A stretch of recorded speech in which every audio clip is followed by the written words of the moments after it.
Welcome to another episode of the Coaching to Profit series. And this series, we're giving you everything you need to know so that you're able to start a very profitable coaching business from scratch. And this series is brought to you by Creators HQ.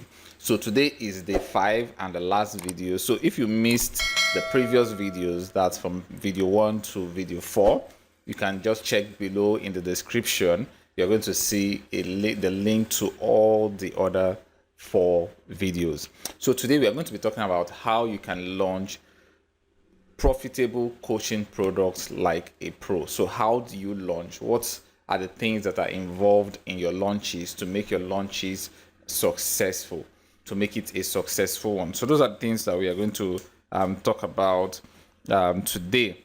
So now let's look at it. The first thing you want to do is to make sure you plan your launch. So you get a pen and a paper and you begin to plan your launch into that pen and paper. So what you want to do first is you want to choose a date, the day you're going to be launching that product, the day you're going to be launching that coaching program. You have to pick a date and let that date be at least a month from the day you start your planning, right? Or even 2 months before you start, 2 months from the day you start your planning. So you have enough time to promote that product and enough time, if you are creating it for the first time, enough time to create that product and bring it to the market, right? So you want people to actually pay for the product before you create it. So you want enough time to be able to come up with a plan, come up with your models, and then do your webinars, promote the product, and then launch it, or open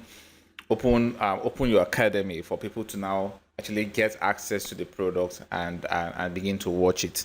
Okay, so you need to plan your launch. Then another thing you need to also do is you need to set targets for yourself. So it's just not enough to plan your launch and just wish that it goes well. You need to actually set that target for yourself. So how many sales do you want to make at the end of your launch, right? How many sales, how many people do you want to pay for your product at the end of your launch? So if you want 100 people, then using the 2% conversion rule, that means you need to get at least 5,000 people to sign up for your webinar. So if you get 5,000 people to sign up for your webinar and you do 2% of that 5,000, then you're having 100 people. So you need to actually set your target. Ask yourself, okay, how many people do I need to pay for this product? Okay, I need 100 people. So how many people do I need to actually sign up for my webinar so that by the time I do 2% of that number, I'm going to be getting the number I want, the number of people I want, or the number of sales I want to make. So you need to actually set that target for yourself. Set the target for yourself. Yes, you might fall short of the target. Yes, sometimes, especially if you're launching for the first time, there's a chance that you might fall short of your target, but it's still okay, or it's still a very good idea for you to set targets for yourself. So that's it about planning your launch. You need to actually pick it out and plan your launch. So in the next phase of the planning is to now understand what your launch mode would be. So how do you want to launch these products to your audience? So how do you want to launch it to interested parties or those who would have some form of interest in your product?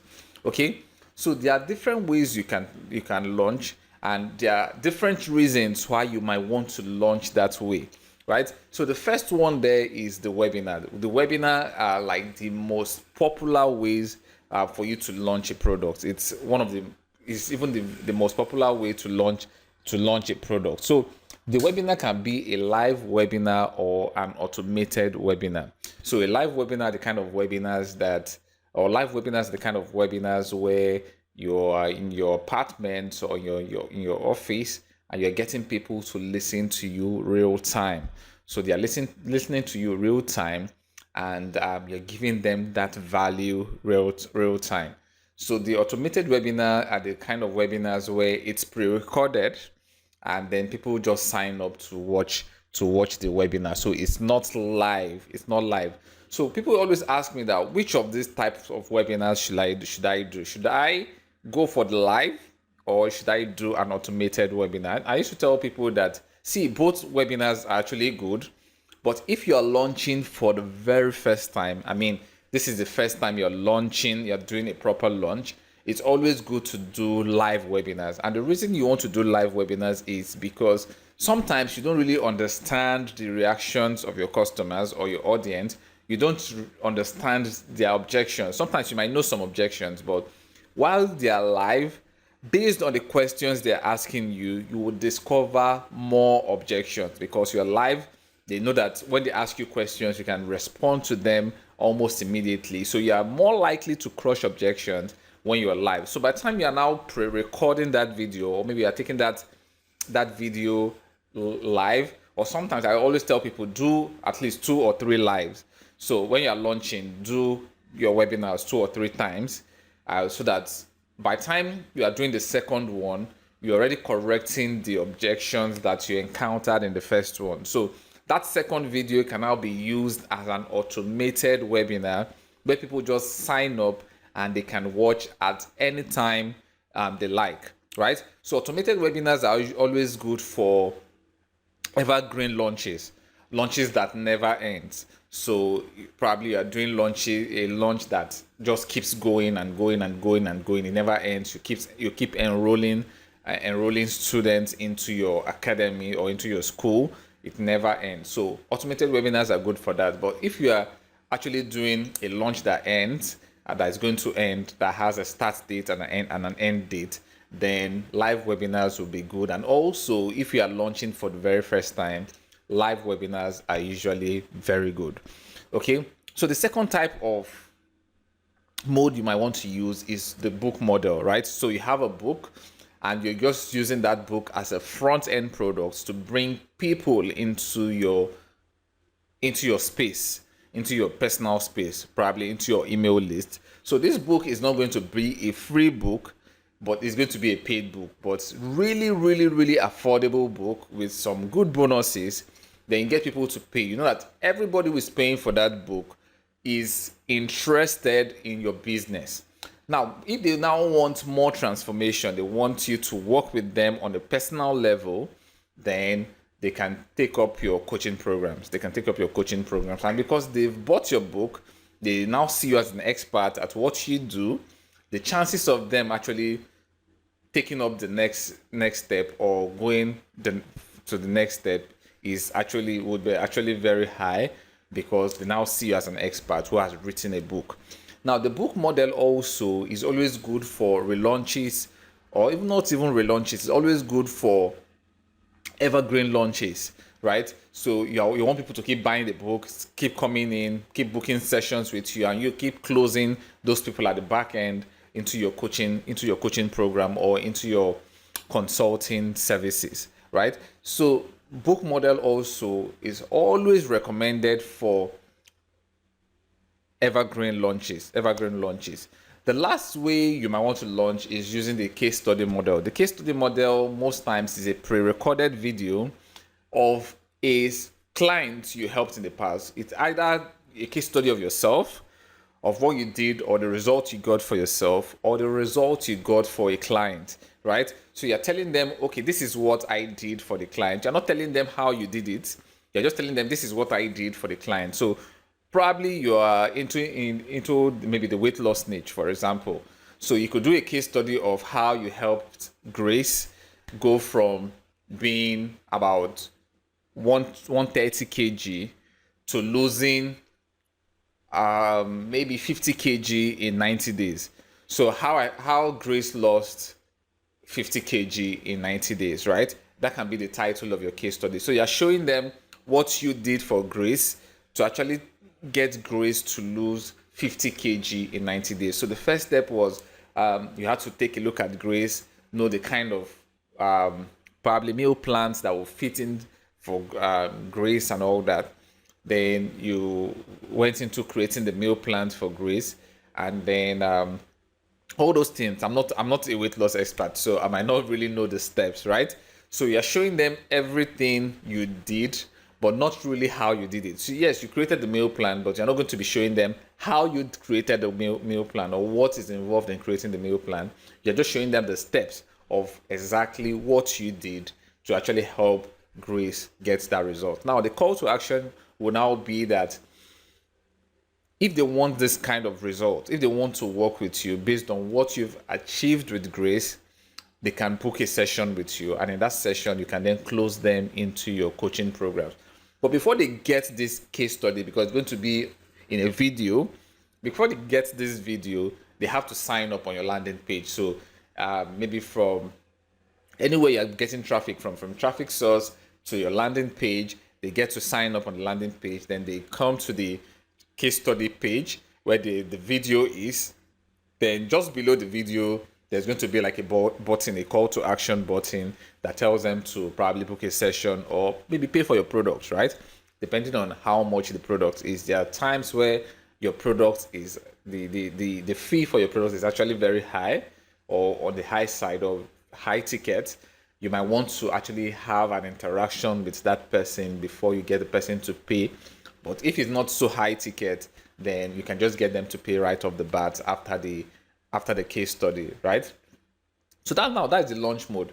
The next thing you want to look at is the traffic source. So how will you be getting your audience? Because of course, if you do a webinar or you put up a webinar and you do not promote that webinar, the chances of you getting anybody to sign up is very, very, very slim.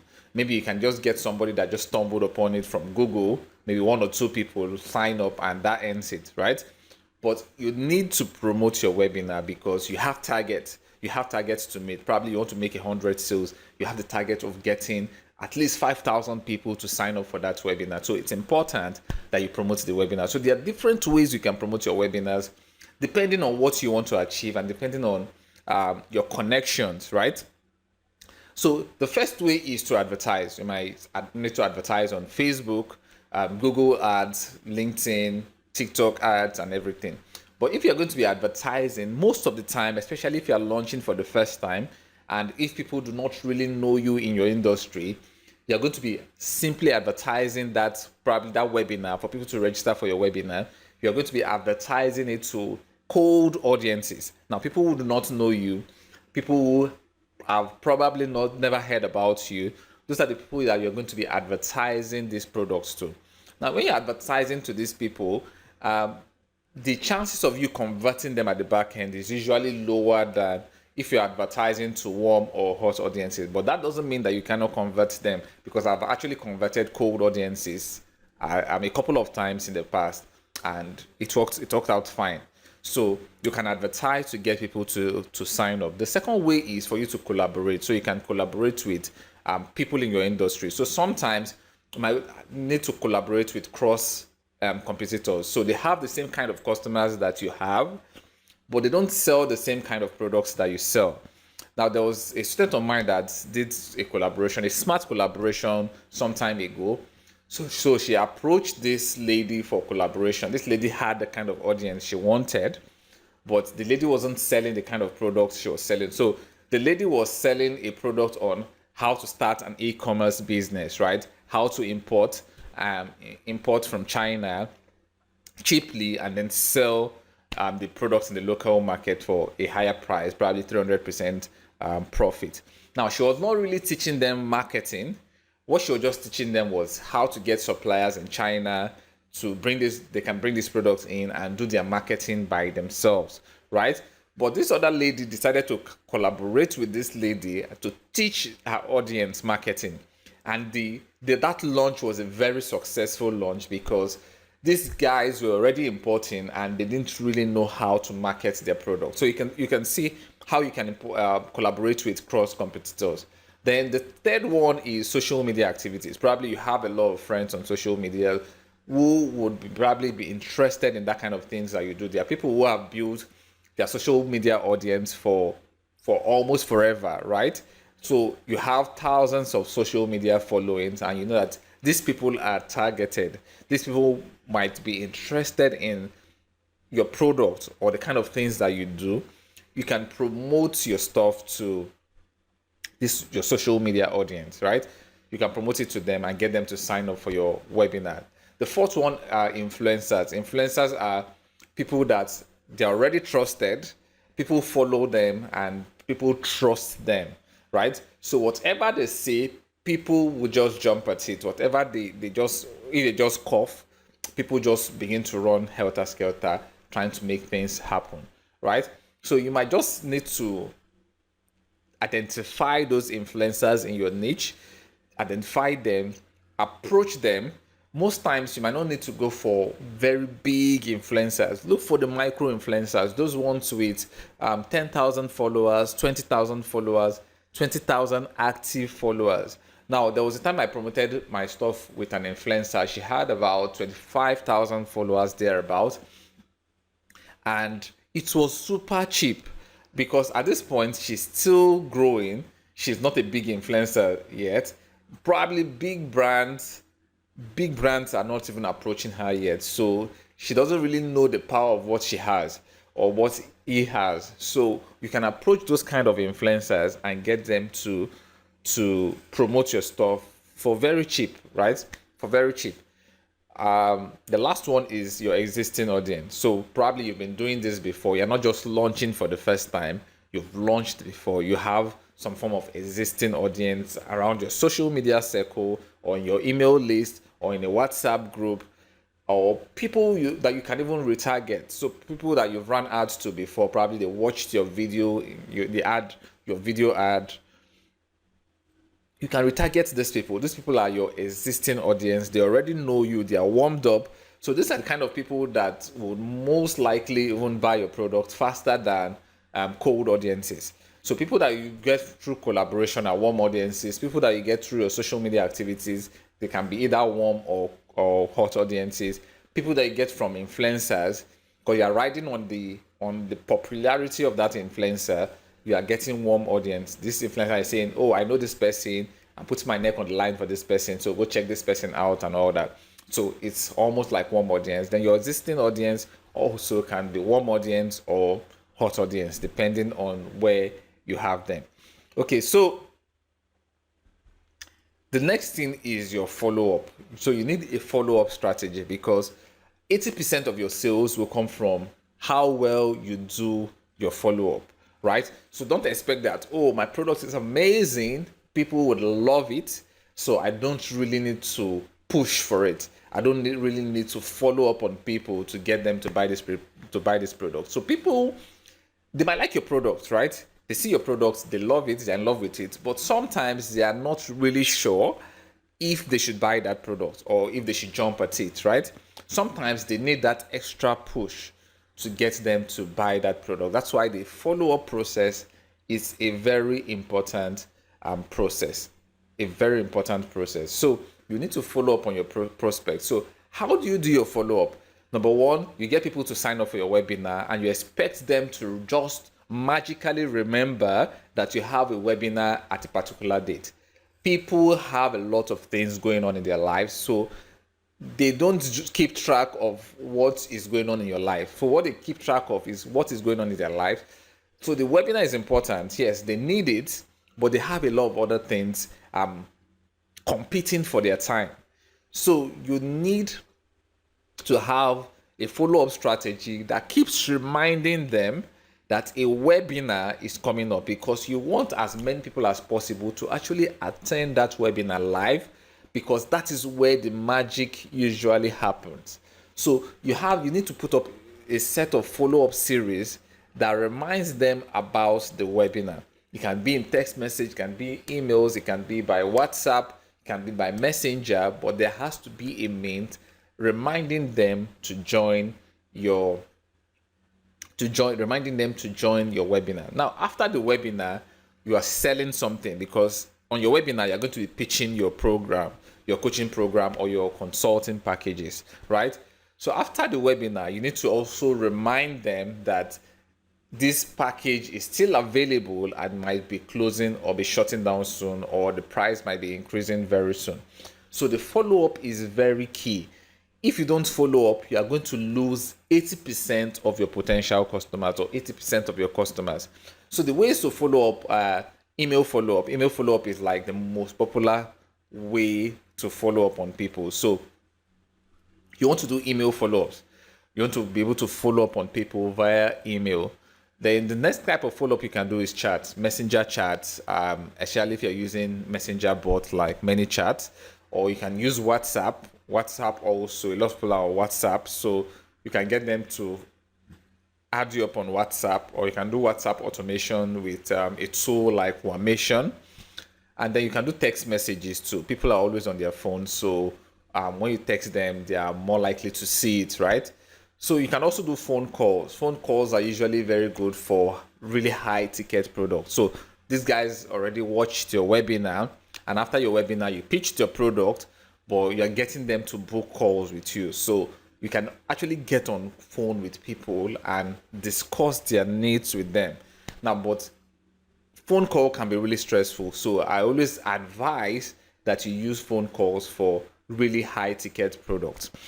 Then the next type of follow-up you can do are retargeting adverts. So if you notice, there are times where you land on a page, maybe from Google, you Google something on, you type something on Google and you land on a website to read something. Then after you leave that website and maybe go into Facebook or go into an app on your phone, you see that same stuff or maybe a product from that website on Facebook, and you're wondering what's going on. Is this some form of witchcraft?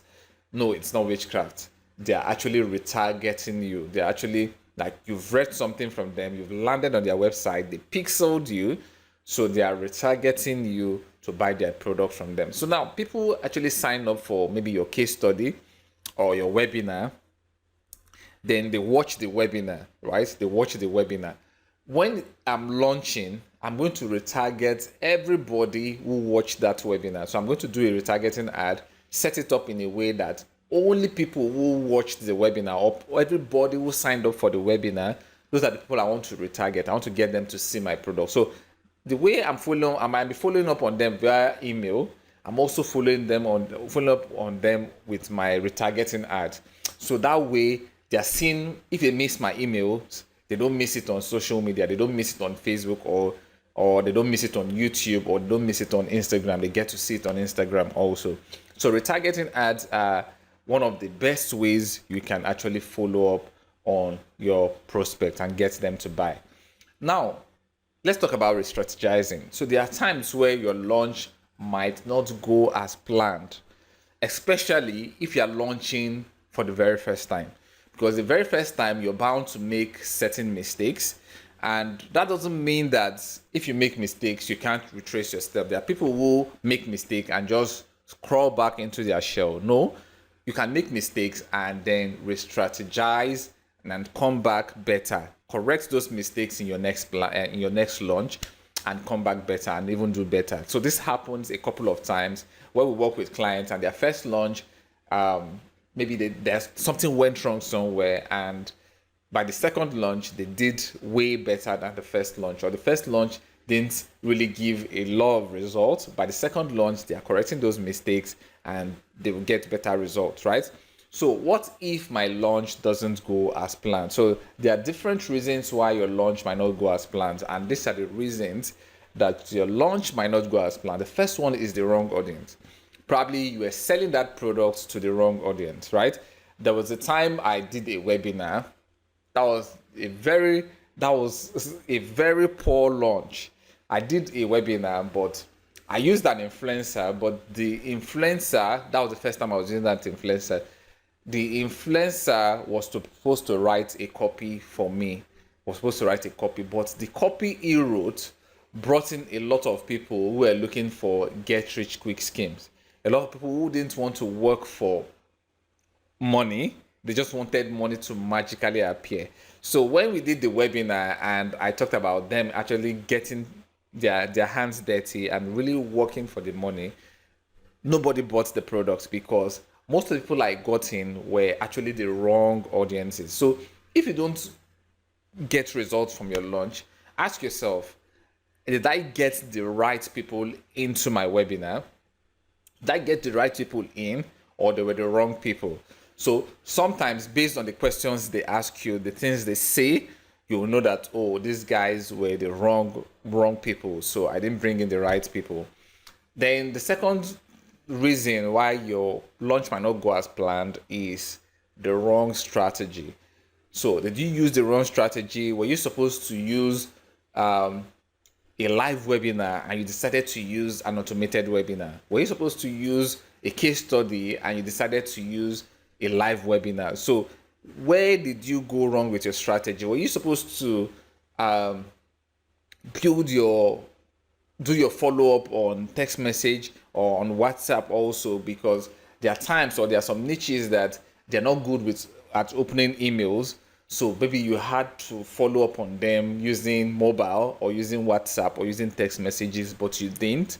So you need to look at where everything went wrong for you in your strategy and retrace your step, and then make it right by the next launch. By the next launch, you might just launch maybe after some weeks. You might now relaunch it, or after a month or so, you might just relaunch that product, right? So did you use this wrong strategy? Then the third one is bad copies. Probably you had energetic audiences, you used the right strategy, but by the time they landed on your page, you just noticed that they developed cold feet, suddenly developed cold feet, and didn't buy that product. So it's possible that your copy was not very good or was not excellent. So when they got there, they just developed cold feet, and it didn't just punch it, right? There was no punch lines. It didn't punch it. So bad copy can also affect your launch. So you need to look at it. Was it my copy? But people were really interested. After my webinar, they were excited. Then my strategy was right. So, but after they got to the copy or the sales page, and they just lost interest. So you know that, oh, the copy was bad. So you need to redo that copy. Okay, so the last one is the wrong product. So probably you are selling a product that nobody wants to buy, right? So ask yourself do people really want to buy this product I brought out? So what you can do also is, after the launch doesn't go well, you can do a survey. You can do a survey of your audience and ask them certain questions. Is it that they didn't want the product, or is it that you didn't explain it better to them for them to understand what the product can do for them? That means it was a bad copy. So you need to understand where you went wrong with your launch, and then retrace your step and do it better in your next launch. Okay, so now we've come to the end of this video. So what you want to do for me right now is to make sure you like this video, because if you like the video, YouTube is going to recommend the video to more people, and I get more views on the video. Also comment. When you comment also, it's a way of showing that you appreciate what I do, and I always reply to your comment. Then you need to subscribe, not follow. This is subscribe, and then you share this video. So make sure you do that right away before you leave. So I appreciate you. More videos will be coming your way. So make sure you subscribe so that you get more videos like this. So I'll be waiting for you. I'll be waiting for you to subscribe. I'll be waiting to share more value with you. So see you on the other side.